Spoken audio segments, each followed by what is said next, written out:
Assalamualaikum warahmatullahi wabarakatuh dan salam sejahtera untuk kita semua. Sahabat moderasi, berjumpa kembali dengan saya Ode Asnani dalam tayangan podcast Warta Moderasi Kemenak Sultra. Dan saat ini telah hadir di studio podcast Warta Moderasi Kemenak Sultra, Kepala Pusat Registrasi dan Sertifikasi Halal Badan Penyelenggara Jaminan Produk Halal Kementerian Agama Republik Indonesia, Bapak Dr. Haji Mastuki MAG. Assalamualaikum Pak. Waalaikumsalam warahmatullahi wabarakatuh. Iya, gimana kabarnya pagi ini? Alhamdulillah sehat walafiat. Iya, terima kasih atas kunjungannya di Geraha Moderasi Beragama. Dengan senang hati. Iya. Saya Gimana kesan? sekali. Iya, baik. Gimana kesannya Pak setelah mengikuti doa dan zikir bersama seluruh jajaran ASN Kanwil Kemenak Sultra? Ini Sulawesi Tenggara dapat dijadikan sebagai contoh inspiratif untuk mengkonsolidasi internal Kementerian Agama menggunakan metode yang modern. Kan hybrid ini sudah paling mutakhir lah sekarang, menggunakan menghubungkan antara yang offline dan online dalam satu platform. Dan saya kira ini untuk konsolidasi dengan jumlah warga Kementerian Agama yang tadi sampai ke pelosok-pelosok, hemat saya inilah metode yang sekarang ini sangat efektif. Iya, saya mengapresiasi. Iya, dan terima kasih juga atas kesempatannya Pak telah hadir di studio podcast Warta Moderasi Kemenak Sultra ini, yang mana studio podcast Warta Moderasi Beragama Kemenak Sultra ini tepat berada di dalam Geraha Moderasi Beragama Kanwil Kemenak Sultra, yang merupakan inisiasi dari Bapak Kepala Kantor Wilayah Kementerian Agama Provinsi Sulawesi Tenggara Haji Zainal Mustamin, yang merupakan sarana edukasi, literasi, dan promosi moderasi beragama khususnya di wilayah Sulawesi Tenggara. Ya baik, dan barangkali kita berbicara tentang sertifikasi halal nih Pak. Saya ingin tahu sedikit tentang apa itu sertifikasi halal dan bagaimana urgensi sertifikasi halal ini bagi para pelaku usaha di Indonesia ini. Silakan Pak. Ya. Terima kasih. Saya ingin menjelaskan 3 ranah pentingnya sertifikasi halal ini. Yang pertama, bahwa kita sebagai umat beragama, bukan hanya muslim, tapi juga agama-agama, ini kontekstual betul dengan moderasi beragama, bahwa mengkonsumsi menggunakan barang apapun yang baik untuk kesehatan, untuk tubuh, untuk kepentingan generasi kita. Jadi bukan hanya keperluan hanya mengkonsumsi sehari saja, daily activity saja, tapi produk yang baik, produk yang bermutu, yang aman, itu dibutuhkan oleh semua manusia. Level kedua, kepentingan dari sertifikasi halal itu untuk menjamin. Siapa yang menjamin kehadiran di sini? Negara. Jadi sudah level negara. Menjamin adanya produk-produk halal yang dikonsumsi oleh warga negara Indonesia, itu menjadi tugas dari negara. Seperti halnya menjamin terhadap kebutuhan keagamaan yang lainnya. Seperti sholat, puasa. Kenapa kita kemudian ada KUA? Itu untuk menjamin bahwa pelaksanaan agama dan ajaran agama yang dianut oleh warga negara Indonesia itu bisa terlayani. Nah, produk-produk halal itu juga sama. Karena kita mengkonsumsi, menggunakan, memanfaatkan bahkan produk-produk yang memang berkualitas tinggi. Nah, berkualitas tinggi itu yang toyiban tadi. Apalagi kemudian ditambah dengan halal, maka sudah menjadi standar yang sangat-sangat tinggi. Istilah yang kerennya itu disebut dengan premium quality. Nah, di level ketiga, itu sebenarnya tadi, kebutuhan pada aspek kemanusiaan. Jadi, sertifikasi halal itu adalah bagian dari kepercayaan agama, maka melaksanakan produk-produk halal itu sebenarnya adalah bagian dari ibadah, bagian dari iman kita. Yang kedua, aspek kebangsaan, yang ini menjadi ranahnya, makanya kemudian ada undang-undang jaminan produk halal, seperti undang-undang haji, sama undang-undang perkawinan, ada undang-undang halal, karena negara hadir untuk menjamin, memastikan bahwa produk-produk halal yang dikonsumsi oleh warga negara Indonesia itu ada dan tersedia. Dan yang ketiga, lebih besar lagi aspek kemanusiaan. Aspek kemanusiaan ini, kenapa? Karena produk-produk itu tidak hanya spesifik digunakan konteks agama, ya tadi ini hubungan antara hamba dengan Tuhan, tapi juga aspek kemanusiaan. Karenanya maka antara pelaku usaha, kemudian perusahaan, ada masyarakat yang mengkonsumsi, namanya produsen dan konsumen itu harus saling menjaga, menjamin bahwa konsumen yang memanfaatkan produk-produknya itu dilakukan oleh perusahaan, dijaminkan melalui apa? Memastikan bahwa itu halal. Iya, baik. Dan barangkali terkait sertifikasi halal ini, Pak, hal apa saja prosedurnya, semacam apa, atau alurnya apa yang harus dilewati oleh para pelaku usaha ini hingga akhirnya produk mereka ini bisa dinyatakan layak untuk memperoleh sertifikasi halal ini? Ya, jadi untuk prosesnya itu ada dua jalur saat ini. Pertama, memastikan bahwa pelaku usahanya. Pelaku usaha itu bisa mulai yang mikro, super mikro, yang kecil, ya. Seperti saudara-saudara kita yang jualan untuk memang kebutuhan hidupnya, ya, sampai kepada perusahaan-perusahaan menengah, perusahaan besar, sudah pabrikan. Itu pertama memastikan bahwa mereka inilah yang harus memenuhi, karena jaminan produk halal itu ya dimulai dari pelaku usaha sendiri. Pelaku usaha ini mengajukan melalui mekanisme dua. Sekarang kalau mekanisme yang reguler itu dari pelaku usaha itu langsung mendaftar di BPJPH. Karena BPJPH ini secara nasional terpusat masih, ini ada satu, makanya kita siapkan website dan sekaligus aplikasi sehingga dari pelaku usaha dimanapun, termasuk dari Sulawesi Tenggara, itu bisa mengajukan langsung ke sistem kita. Prinsipnya itu. Kemudian dari BPJPH akan dilakukan review terhadap dokumen, verifikasi namanya. Kalau sudah memenuhi baru kemudian dikerjasamakan. BPJPH ini harus kerjasama dengan lembaga pemeriksa halal namanya. LPH ini bisa didirikan oleh pemerintah maupun masyarakat. LPH tugasnya apa? Melakukan audit terhadap produk, pemeriksaan terhadap pasti produk ini memenuhi syarat-syarat kehalalan yang disebut tadi dengan toyiban. Nah, kalau sudah selesai, kemudian BPJPH juga bekerja sama dengan Majelis Ulama Indonesia. Ini yang pihak ketiga. Untuk menetapkan kehalalan dari sisi syariat. Tadi saya bilang bahwa agama menganjurkan untuk produk-produk halal ini, karena urusan agama, maka otoritas agama. Dalam di Indonesia konteksnya, dalam hal ini adalah Majelis Ulama Indonesia. Majelis Ulama Indonesia menetapkan kehalalan tidak bisa parsial karena dia harus berdasarkan pada hasil audit dari LPH dan kemudian pelaku usaha yang terdaftar di BPJPH. Ini syaratnya.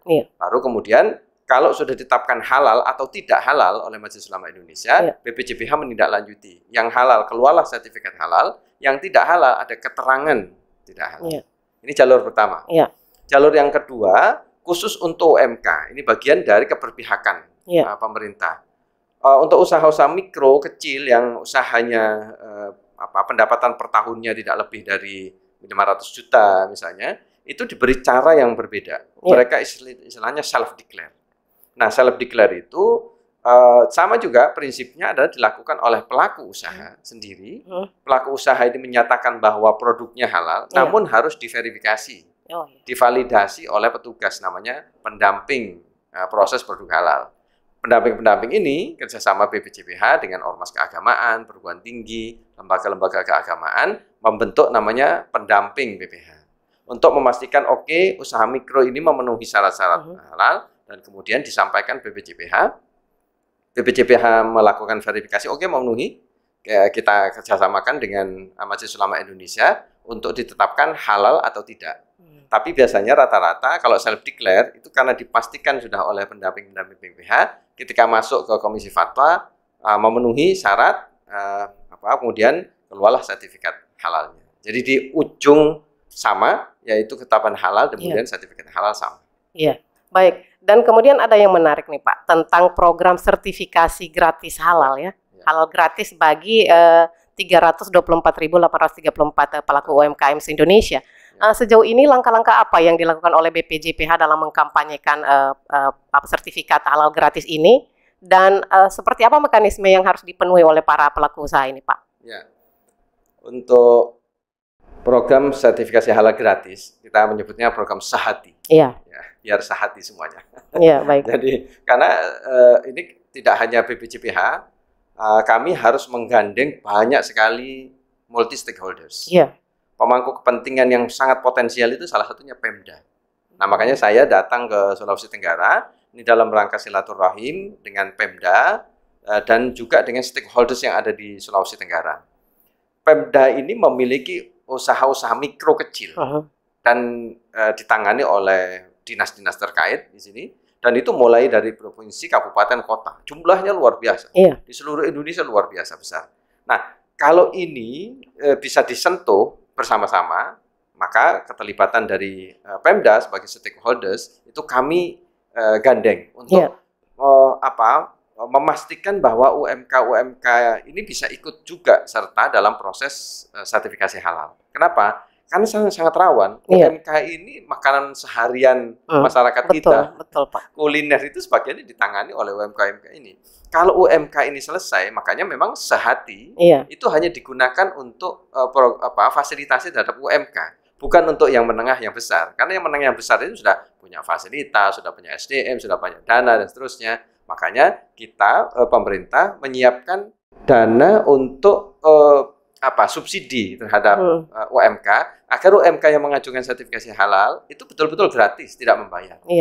Memang disediakan anggarannya dari pemerintah dan juga dari pemerintah daerah untuk fasilitasi. Kenapa? Karena kita kerjasama. Tadi yang jalur yang saya sebut self-declare itu kerjasama dengan universitas. Ada pendamping-pendamping PPH. Penyuluh-penyuluh kita itu bisa juga sebagai pendamping-pendamping PPH. Nah, mereka ini kan turun ke masyarakat, mendampingi mereka. Makanya pemerintah juga memberikan insentif, bukan subsidi kalau ini. Ini insentif insentif kepada pendamping-pendamping ini, meskipun kecil, ya hanya 150.000 per orang, per pendamping ketika berhasil melakukan verifikasi, validasi terhadap produk di UMK itu. Ada tadi ada lembaganya juga kayak universitas, kita juga berikan insentif ya untuk membantu operasional lah, ya itu 25.000. Kemudian dengan Majelis Ulama Indonesia tadi itu 25.000, jadi praktis 230.000 per pelaku usaha per sertifikat yang kita ikuti. Nah inilah kalau dari BPJPH sendiri Kementerian Agama tidak mungkin bisa mengcover ini. BPJPH makanya untuk tahap yang kedua, sehati batch 2 istilahnya, itu mendapatkan dana dari PEN, Pemulihan Ekonomi Nasional dari Kementerian Keuangan. Maka kita meluncing saat ini masih berlangsung 324.834. Dan ada masih tambahan lagi nanti. Kami masih punya 10.000 lagi dari dana BPJPH. Dan ini nanti pendampingan sampai pada tahap terbitnya sertifikasi halal. Setelah itu apakah ada tindak lanjut, Pak? Misalnya ada pendampingan lagi bahwa pelaku usaha ini akan tetap konsisten menggunakan produk halal atau bagaimana? Menghasilkan produk halal. Ini yang menariknya itu bahwa sertifikasi halal itu bukan formalitas. Jadi tidak hanya selesai pada saat mendapatkan sertifikat. Yang lebih krusial lagi adalah pasca dia mendapatkan sertifikat, apakah bisa menjamin selama day to day, apalagi tiap hari mereka berproduksi, itu bisa menjamin bahwa semua bahannya, semua proses produksinya halal. Nah, karenanya memang ada 2 level. Kami menganjurkan, bahkan 1 tahun lagi itu mewajibkan pelaku-pelaku usaha itu memiliki namanya penyelia halal. Nah, penyelia halal itu orang yang bertanggung jawab di perusahaan, di pelaku usahanya. Jadi kalau ada UMK misalnya, dia owner, pemiliknya. Sekaligus kita harapkan dia juga sebagai penyelia halalnya. Orang yang bertanggung jawab bahwa proses produk daily-nya, tiap harinya itu dilakukan oleh penyelia ini. Bagusnya memang bukan ownernya, tapi orang lain. Misalnya kalau suami istri, misalnya sama anak atau tetangga misalnya, di salah satunya tugaskan sebagai penyelia halal. Karena penyelia halal inilah yang menjamin di internal. Ya, jadi pengawasan kita ini bukan pengawasan yang dari luar, tapi di internal. Kalau konteks perguruan tinggi itu atau madrasah atau internal quality assurance. Di perusahaan-perusahaan besar itu ada internal quality assurance. Nah, kita duplikasi. Nanti penyelia halal ini meskipun 1 orang memastikan bahwa kalau bahan diterima kemarin itu bersertifikat halal, ya seterusnya bersertifikat halal. Kalau proses produksinya itu mesti menggunakan tidak bercampur dengan unsur-unsur non halal, ya terus dilakukan. Nah, ini namanya sistem jaminan produk halal. Di internal oleh penjamin tadi, oleh penyelia halal namanya. Di eksternal ada kita namanya pengawas jaminan produk halal. Hanya kan kalau pengawas kan sekali-kali. Iya, betul. Nggak mungkin tiap hari, ya mungkin dibuat tiap bulan bisa ngecek. Tapi tiap bulan selama 30 hari yang lainnya bagaimana? Iya. Jadi itu yang kita buat mekanisme. Yang ketiga, pengawasan dalam hal ini jaminan produk halal dilakukan oleh masyarakat. Jadi masyarakat ini ada ruang untuk partisipasi. Silahkan kalau misalnya ada kasus tertentu, ada produk tertentu yang dilihat tidak memenuhi syarat tadi kehalalan, bisa melaporkan, bisa membuat pengaduan. Nanti ditindaklanjuti oleh BPJPH beserta, kalau di Kanwil ada Satgas, nanti di kabupaten kota juga sama, ada Satgas-Satgas, ini ditindaklanjuti untuk pengawasan, pembinaan, dan seterusnya. Edukasi, saya kira literasi juga penting dilakukan. Iya, baik.